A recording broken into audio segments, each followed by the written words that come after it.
Hello everyone, welcome to my UPSC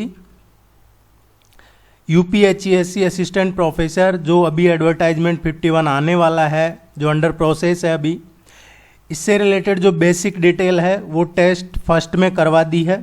आपको जो basic detail देखनी है कि इस एग्ज़ाम से रिलेटेड अभी क्या प्रोसेसिंग में है, तो वो आप टेस्ट फर्स्ट देख लीजिएगा। इधर कहीं आई बटन में या फिर नीचे डिस्क्रिप्शन में मिल जाएगा उसका लिंक आपको। अभी ये है दूसरा टेस्ट जनरल स्टडीज़ का। एक जो इम्पोर्टेंट चीज़ है, हिंदी और इंग्लिश दोनों में अवेलेबल है ये टेस्ट। आने वाले टाइम में यहाँ पे भी इंग्लिश में करवा दिए जाएंगे। मेजॉरिटी अभी हिंदी की है तो हिंदी का ही शुरू किया है, आगे इंग्लिश में भी करवाएंगे। लास्ट जो एडवर्टाइजमेंट 50 था उसमें भी हिंदी और इंग्लिश दोनों में ही यहाँ पे यूट्यूब पे भी और जो हमारी वेबसाइट है myupsc.com उस पर भी टेस्ट सीरीज़ करवाई थी। और भी कोई डाउट है आपके तो कमेंट सेक्शन में ज़रूर पूछिएगा। Let's begin. जलवायु परिवर्तन पर संयुक्त राष्ट्र फ्रेमवर्क कन्वेंशन का सर्वोच्च निर्णय लेने वाला निकाय कौन सा है? देखिए, जो जलवायु परिवर्तन से रिलेटेड जो संयुक्त राष्ट्र फ्रेमवर्क कन्वेंशन है, इसमें जलवायु परिवर्तन पे फाइनल डिसीजन लेने वाला कौन सा इसमें से बॉडी है? तो जो जलवायु परिवर्तन पे डिसीजन लेने वाला है वो है कोप, पार्टियों का सम्मेलन। कोप क्या होता है? Conference of parties, conference of parties COP. अभी रिसेंटली आपने सुना होगा, अगर आप रेगुलर न्यूज़पेपर पढ़ते हैं, टीवी वगैरह देखते हैं या कोई करंट अफेयर्स की गाइड भी पढ़ी होगी तो आपने सुना होगा कोप 26। कोप 26 इसका क्वेश्चन आ सकता है एग्जाम में। ये कहाँ पे हुआ था? कोप 26 हुआ था ग्लासगो। ये ग्लासगो में हुआ था। ग्लासगो कहाँ है? स्कॉटलैंड, यूके में। तो आपको ये ध्यान रखना है ज़रूर। कोप 26 हुआ है, कॉन्फ्रेंस ऑफ पार्टीज ग्लासगो में हुआ था। ग्लासगो कहाँ है? स्कॉटलैंड में है, यूके, यूनाइटेड किंगडम में। एक और जो इम्पोर्टेंट क्वेश्चन यहाँ से बन सकता है, ग्लासगो है, ये रिवर है और इसके दोनों साइड पे ग्लासगो है। तो क्वेश्चन पूछा जा सकता है कि कौन सी रिवर है जिसके किनारे पे ग्लासगो है, वो रिवर का नाम आप ज़रूर ध्यान रखिएगा। ठीक है, ये है उस रिवर का नाम। एक और क्वेश्चन यहाँ से जो बन सकता है वो है कि अभी जो कोप 27 होगा, कोप 27 कहाँ पे होगा? कोप 27 के बारे में ज़रूर पढ़िएगा। ये होगा नवंबर में, नवंबर 22 में। ये मिस्र में होगा। मिस्र की सिटी है शर्म अल शेख। ये भी आपको ध्यान रखना है, क्वेश्चन पूछा जा सकता है। और ये आपका एग्ज़ाम के आसपास या उससे पहले ये इसकी तैयारियां हो जाएगी, तो इन दोनों में से कोई सा क्वेश्चन पूछा जा सकता है आपके एग्जाम में। बिली अर्जन सिंह नाम किस राष्ट्रीय उद्यान से संबंधित है? बिली अर्जन सिंह जो रेगुलर प्रिपरेशन कर रहे हैं उनको पता होगा ये नाम, काफ़ी फेमस नाम है ये है दूधवा राष्ट्रीय उद्यान से। देखिए, ये एक हंटर थे, शिकारी थे, लेकिन इन्होंने एक बार क्या है कि एक किसी तेंदुए के छोटे बच्चे का शिकार कर लिया। उसके बाद इन्होंने शिकार करना बंद कर दिया था। और इसी जो दूधवा नेशनल पार्क है, इसकी स्थापना के लिए इन्होंने ही अभियान चलाया था। और इनको 96 और 1999 में गोल्ड मेडल भी मिला हुआ है वर्ल्ड वाइड फंड की तरफ से। ये आपको ध्यान रखना है। 1995 में इनको, ये भी थोड़े टाइम पहले चर्चा में थे क्योंकि वो जो रामगंगा उद्यान कर दिया है उसका नाम चल रहा है जो जिम कॉर्बेट है, तो इसलिए ये चर्चा में है। 95 में इनको पद्मश्री भी दिया गया है। 2010 में इनकी डेथ हुई थी, निधन हुआ इनका। ये नाम जरूर ध्यान रखिएगा, बिली अर्जन सिंह।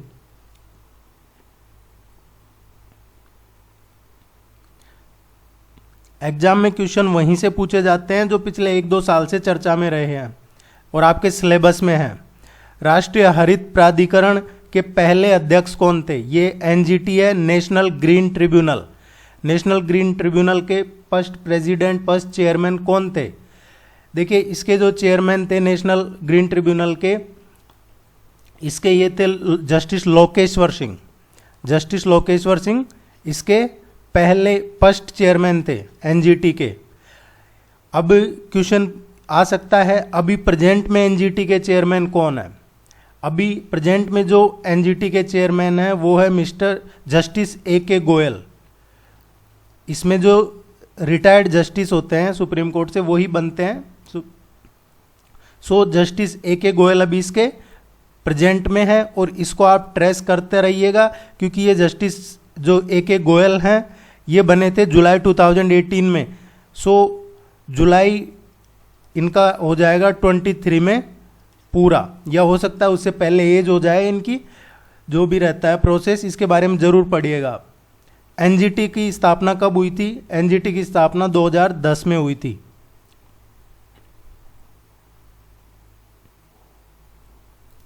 ये मैच करवाना है और कौन सा सही नहीं है, इनकरेक्ट देखना है, इनमें से इनकरेक्ट स्टेटमेंट कौन सा है।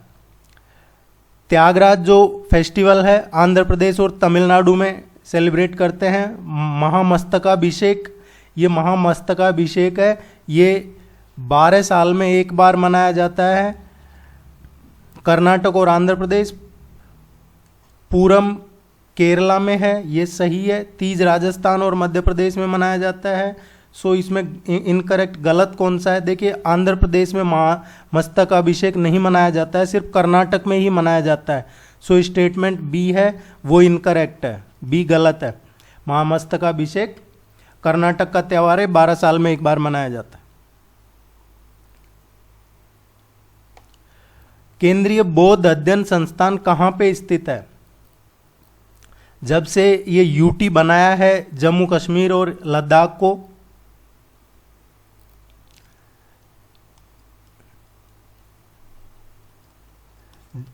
इसका करेक्ट आंसर आएगा लेह में है, ये लेह लद्दाख में, आप ध्यान रखिएगा। अभी तो यूटी है और अगर आप यहाँ इलेक्शन वगैरह होता है और फिर से स्टेट बना दिया जाता है तो स्टेट हो जाएगा, 1-2 जो भी गवर्नमेंट करे, लेकिन एक्चुअल जो है ये लेह लद्दाख में है।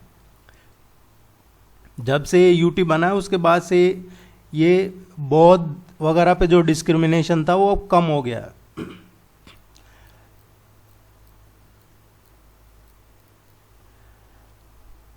तुमकुर नामक स्थान पर भारतीय भौगोलिक सर्वेक्षण ने सोने के भंडार का पता लगाया है। तुमकुर किस राज्य में है? तुमकुर किस स्टेट में है? जहाँ पे अभी रिसेंटली ये एएसआई का सर्वे हुआ उसमें सोने के रिजर्व्स का पता चला है, गोल्ड रिजर्व का। ये डिस्ट्रिक्ट हेडक्वार्टर है तुमकुर और ये कर्नाटका में है।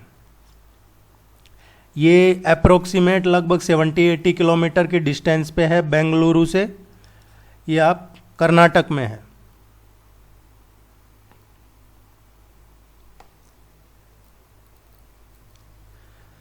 भारतीय भूविज्ञान मंत्रालय ने प्रोजेक्ट वर्षमान की आधारशिला किस देश के सहयोग से रखी है?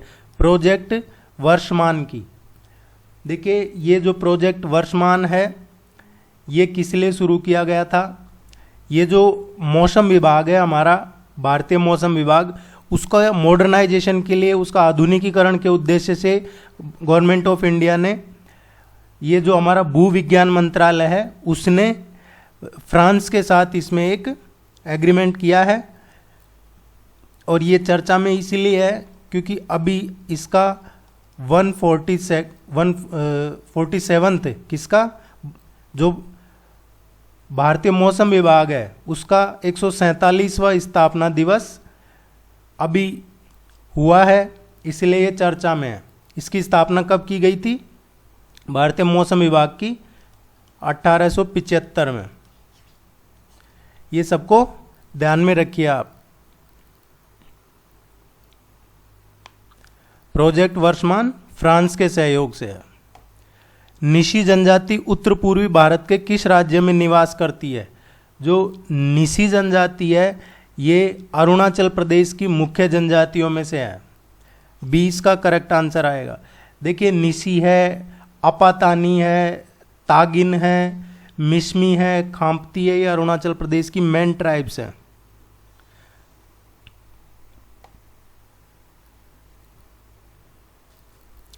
अंडमान और निकोबार द्वीप किस जलमग्न पर्वत श्रृंखला का हिस्सा है? अंडमान निकोबार द्वीप जो है किस जलमग्न पर्वत श्रृंखला का हिस्सा है? इसका जो करेक्ट आंसर आएगा अरकान योमा। अराकान योमा कहाँ पे है?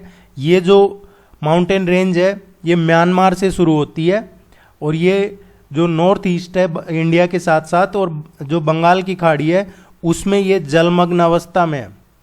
अराकान योमा की बात हो रही है। ये पर्वत श्रृंखला जलमग्न है। अंडमान निकोबार आइलैंड इसी का पार्ट है।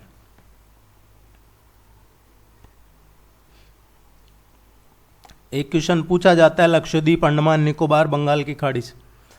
राष्ट्रीय सामाजिक सहायता कार्यक्रम प्रारंभ में किस पंचवर्षीय योजना में शुरू किया गया था? जो राष्ट्रीय सामाजिक सहायता कार्यक्रम है ये शुरू किया था 1995 में।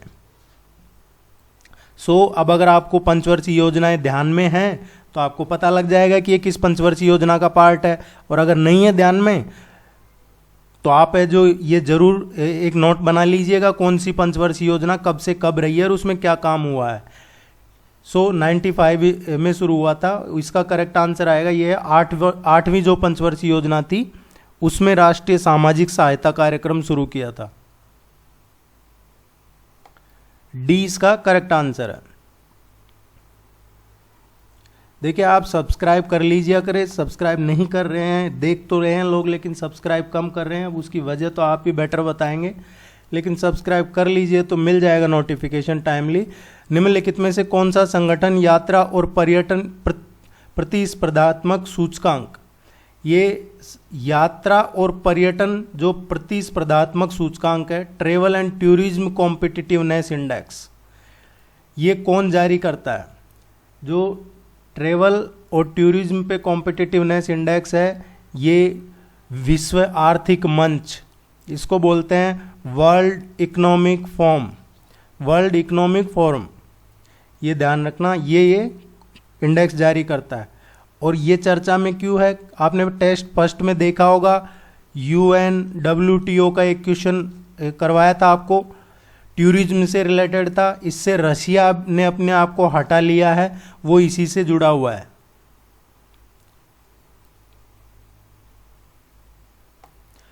पांडु बंदरगाह जो हाल ही में सुर्खियों में है वो किस राज्य में? जो पांडु बंदरगाह है ये आसाम में है। अभी रिसेंटली क्या है, एक कॉन्ट्रैक्ट हुआ है जो केंद्रीय मिनिस्ट्री है उस, ये जो पोत बंदरगाह जलमार्ग वाली, उसका आयुष मंत्रालय के साथ में, और ये चर्चा में है। इसलिए क्वेश्चन पूछा जा सकता है, ये जो है आसाम के गुवाहाटी में है। आयात निर्यात या आंतरिक माल का जो आवागमन है ये काफ़ी सेंसिटिव एरिया है, इसमें बारिश फ्लड वगैरह रहता है, इसलिए चर्चा में रहता है। यहाँ पे अब ऐसा कर दिया है, इसके लिए यहाँ पे पांडु बंदरगाह से कॉन्ट्रैक्ट हुआ है इनका। अब यहाँ सुगम हो जाएगा, आसान हो जाएगा आयात निर्यात या इंटरनल जो माल का आवागमन है, ये आप ध्यान रखना है। पांडु बंदरगाह आसाम में है।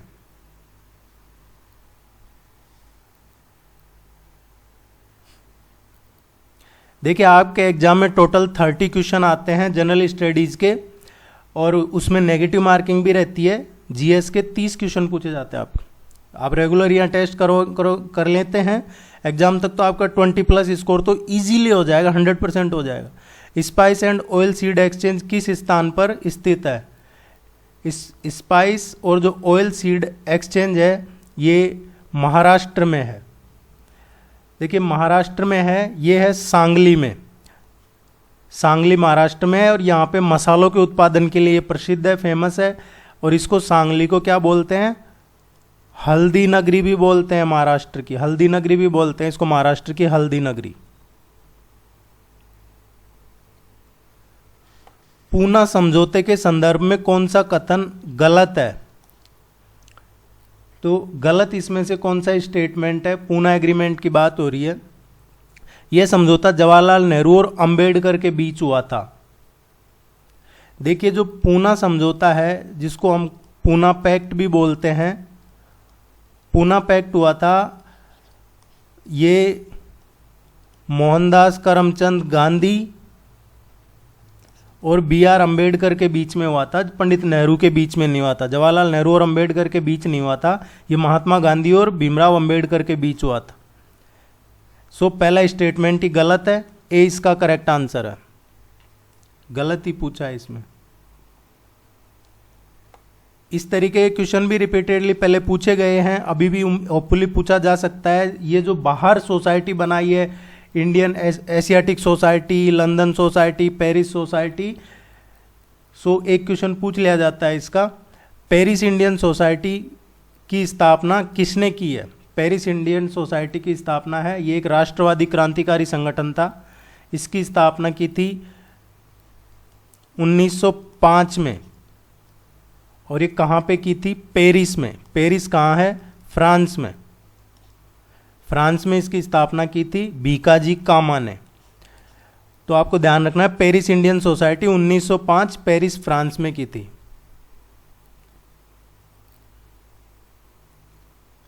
इस तरीके के और भी क्वेश्चन आगे टेस्ट में आपको करवाते रहेंगे।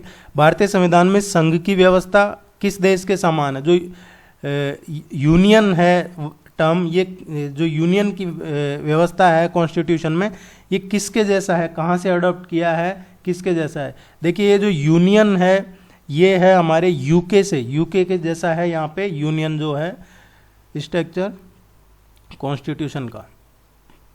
काफ़ी जगह से कई चीज़ें ली है। निम्नलिखित में क्या शिक्षा के अधिकार की परिधि में नहीं आते हैं? अभी ये काफ़ी चर्चा में चलते हैं, वैसे तो ये पूरे थ्रू आउट चलता ही रहता है, पूरे साल ही ये चीज़ें चर्चा में, लेकिन अभी थोड़ा ज़्यादा है ये चर्चा में। सो इस तरीके का क्वेश्चन पूछा जा सकता है आपसे। एग्जाम में कोई मंदिर मस्जिद का क्वेश्चन नहीं आता है, लेकिन इस तरीके के क्वेश्चन डायरेक्ट इनडायरेक्ट वे में पूछ लिए जाते हैं कि शिक्षा के अधिकार में इनमें से कौन सा नहीं आता है। सरकारी विद्यालय आता है, प्राइवेट विद्यालय आता है, प्राइवेट वित्त पोषित सरकारी विद्यालय आते हैं, जो मदरसाज हैं, मदरसे, ये शिक्षा के अधिकार में। देखिए 2011 में जो उस टाइम गवर्नमेंट थी, उन्होंने इनको राइट टू एजुकेशन, शिक्षा के अधिकार से बाहर रखा मदरसों को, राइट टू इंफॉर्मेशन के एक्ट से भी बाहर रखा मदरसों को। और अभी ये चर्चा में इसलिए है, देखिए राइट टू एजुकेशन तो क्या आपको पता होगा, 86वां कॉन्स्टिट्यूशनल अमेंडमेंट हुआ था, 86 कॉन्स्टिट्यूशन संविधान संशोधन, ये 2002 में हुआ था। और इसमें है 21A, इससे शिक्षा को फंडामेंटल राइट बना दिया। Right to life fundamental right में है आर्टिकल 21, उसका ही 21A करके उसी में राइट टू एजुकेशन जोड़ा है। ये इंपॉर्टेंट आपको ध्यान रखना है। 6 से 14 ईयर के जो बच्चे हैं उन सभी को निःशुल्क और अनिवार्य शिक्षा प्रदान करना, इसमें है राइट टू एजुकेशन में। राइट टू इंफॉर्मेशन हम पता है, ये 2005 का एक्ट है। जो मदरसे हैं उनको, जो गवर्नमेंट थी 2010-11 में, उन्होंने क्या किया है, इन मदरसे को राइट टू एजुकेशन और राइट टू इंफॉर्मेशन से बाहर कर दिया है। अभी सुप्रीम कोर्ट में किसी ने एक PIL पब्लिक इंटरेस्ट लिटिगेशन जनहित याचिका दायर की। सुप्रीम कोर्ट ने कहा कि भाई आप हाई कोर्ट में जाइए। सो वो दिल्ली हाई कोर्ट में गए हैं। अब दिल्ली हाई कोर्ट में है जो उसकी सुनवाई हुई है। दिल्ली हाई कोर्ट ने गवर्नमेंट को कहा है, केंद्र सरकार को, कि भाई आप इस पर दीजिए, आपकी क्या राय है, क्या करना चाहते हैं। कोर्ट वैसे भी यही करता है, जब उनके लगता है कि इसमें कुछ है तो फिर वो सेंटर या स्टेट जो भी गवर्नमेंट है उसको पूछ लेता है। सो ये आपको ध्यान रखना है, मदरसा जो है वो राइट टू एजुकेशन में नहीं आते हैं। अगर राइट टू एजुकेशन में आते तो आसाम में जो लगभग 700-800 मदरसा बंद कर दिए हैं, वो बंद नहीं कर सकती थी वहां की गवर्नमेंट।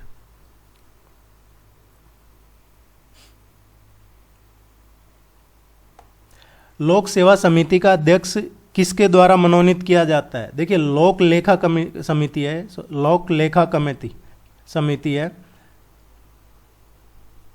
इसको बोलते हैं पब्लिक अकाउंट कमेटी। इसका अध्यक्ष किसके द्वारा मनोनीत किया जाता है? जो लोक लेखा समिति है, ये एक पार्लियामेंट्री समिति होती है और ये क्या करती है, जो भारत सरकार के खर्चे हैं उनका लेखा परीक्षा करती है। इसकी स्थापना कब की गई थी लोक लेखा समिति की? ये 1921 में भारत सरकार ने की थी। और किसके अकॉर्डिंग की थी? आपने सुना होगा 1909 का act, government of India act 1919। एक 1909 का था, एक 1919। 1919 का जो एक्ट था उसके अकॉर्डिंग की गई है। इसमें टोटल 22 मेंबर होते हैं, पार्लियामेंट्री कमेटी है, 22 मेंबर है, जिसमें से 15 मेंबर्स इसमें लोअर हाउस के होते हैं और जो 7 मेंबर है इसमें अपर हाउस के होते हैं, राज्यसभा के।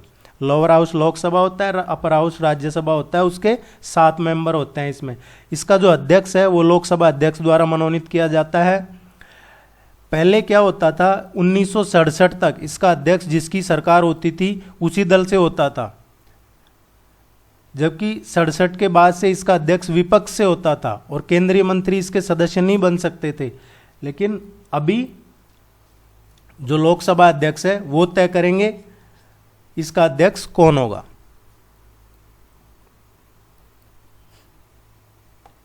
भारत का पहला वन्यजीव रिजर्व कौन सा, पहला जो रिजर्व है वन्यजीव रिजर्व वो कौन सा है। जो पहला बायोस्फीयर रिजर्व है ये है नीलगिरी। नीलगिरी बायोस्फीयर रिजर्व ये भारत का पहला है। ये कब एस्टैब्लिश हुआ है, स्थापना 1986 में हुई थी इसकी।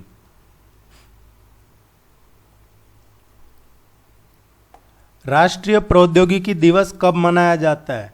देखिए कल जो पहला टेस्ट था, कई बार होता है आंसर की बजाय टिक कहीं और हो जाता है, बता देते हैं हो जाता है, तो आप जरूर कमेंट में आपको डाउट लगे तो पूछ लिया कीजिए, हम डिस्कस कर लेंगे। उसमें एक जैव विविधता का क्वेश्चन था, उसका आंसर 22 मई आएगा, वो शायद 22 मार्च बता दिया था।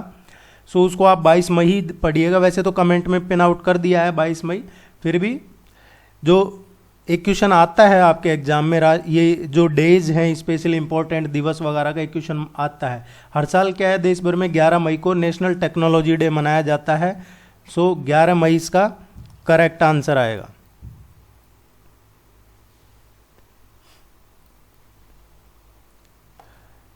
संविधान के भाग 4 का आर्टिकल 43 बी किससे संबंधित है। देखिए आर्टिकल का आपको जरूर पता होना चाहिए और ज़्यादा नहीं तो कम से कम आपको जो पार्ट फर्स्ट है उससे लेके और जो पार्ट फोर्थ है ये तो आपको बिल्कुल 100% याद होने चाहिए। आर्टिकल है जो फंडामेंटल राइट्स हैं या सिटीजनशिप है या फिर जो डीपीएसपी है, directive principle of state policy, नीति निर्देशक तत्व, तो ये जरूर आप आर्टिकल पढ़िएगा इनके बारे में, एक दिन में नहीं तो रेगुलर बेसिस पे याद हो जाएगा। ये सहकारी समितियों से है। अभी गवर्नमेंट ने एक नया डिपार्टमेंट भी बनाया है, सहकारी डिपार्टमेंट,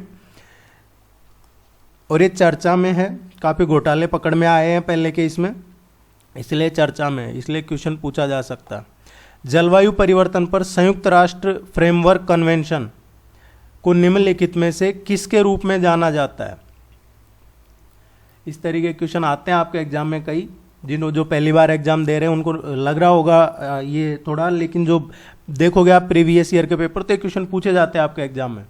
सो जलवायु परिवर्तन पर संयुक्त राष्ट्र फ्रेमवर्क कन्वेंशन को जो देखा जाता है वो अर्थ समिट के रूप में देखा जाता है, पृथ्वी शिखर सम्मेलन।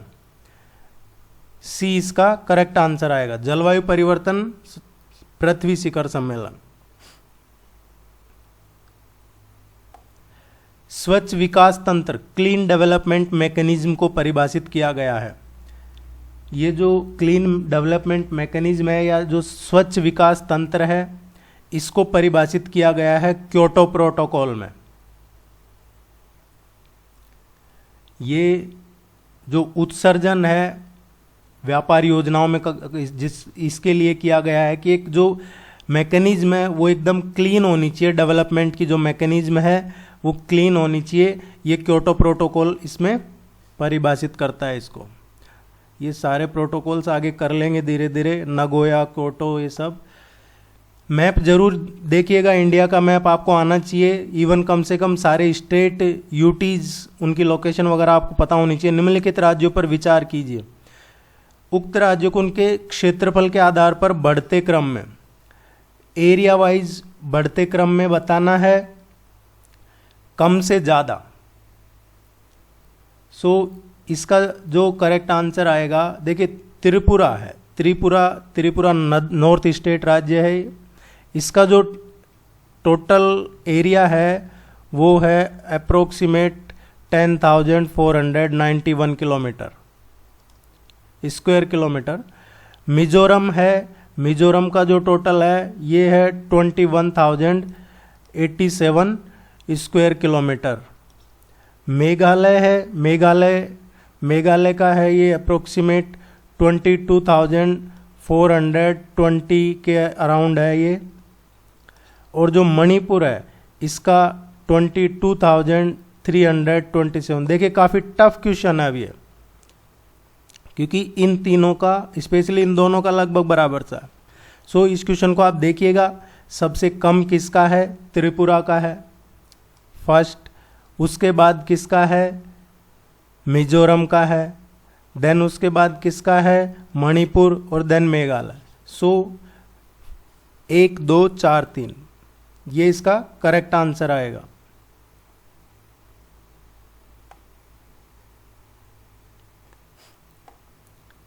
डी। पूर्वी तथा पश्चिमी घाट किस स्थान पर मिलते हैं? जो पूर्वी ईस्टर्न और वेस्टर्न घाट है वो कहाँ पे मिलते हैं? ईस्टर्न और वेस्टर्न घाट है, जो ईस्टर्न घाट है वो और जो वेस्टर्न घाट है वो मिलते हैं यहाँ पे नीलगिरी की पहाड़ियों पे। नीलगिरी की पहाड़ियाँ कहाँ है? ये है तमिलनाडु, कर्नाटका एंड केरला, ये तीनों में है नीलगिरी की पहाड़ी, तमिलनाडु, कर्नाटका एंड केरला। ये आपको ध्यान रखना है। इसकी हाइट कितनी है? जो सी लेवल है उससे, समुद्र तल से इसकी जो टोटल हाइट है इतने मीटर है। ये इंपॉर्टेंट क्वेश्चन है। उम्मीद है आपको ये यूजफुल लगा होगा। All the very best, good luck, thank you very much. आप चैनल को ज़रूर सब्सक्राइब कर लीजिए। और भी कोई क्वेरी है तो पूछिएगा ज़रूर कमेंट सेक्शन में। Thank you so much.